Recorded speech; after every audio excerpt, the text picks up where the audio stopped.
Alteralia est une association qui autrefois qui est issue d'Aubervilliers, qui s'appelait LJ93, qui a modifié sa gouvernance et statuts il y a 3 ans et qui est maintenant une vocation régionale, même nationale.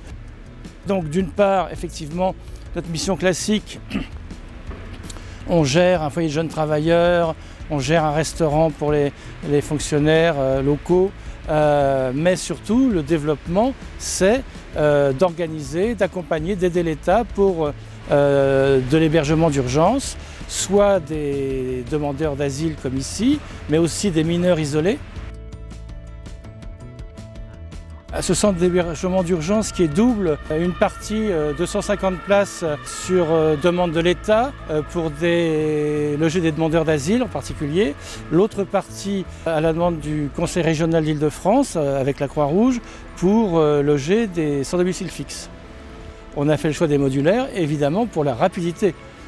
L'hiver approche, il fallait absolument avoir les délais les plus brefs et seuls les modulaires nous le permettaient. On a eu des contraintes très fortes. Et là, on est content de voir que ça sort de terre maintenant. 4-5 mois pour le faire, donc c'est très rapide.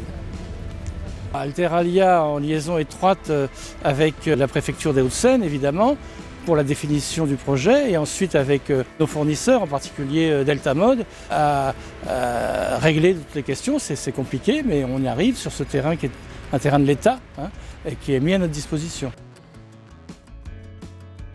C'est une société très réactive aussi, comme nous, qui utilise des modulaires et qui les restaure et qui les met. Donc c'est très agile, c'est une société, une PME très agile et très bonne, très bien. C'est la première fois qu'on utilise des modulaires et justement c'est innovant et on pense que ça ouvrira la voie pour d'autres dossiers comme celui-là. C'est moins cher. Et c'est plus rapide, donc ça remplit toutes les conditions pour résoudre des problèmes d'urgence.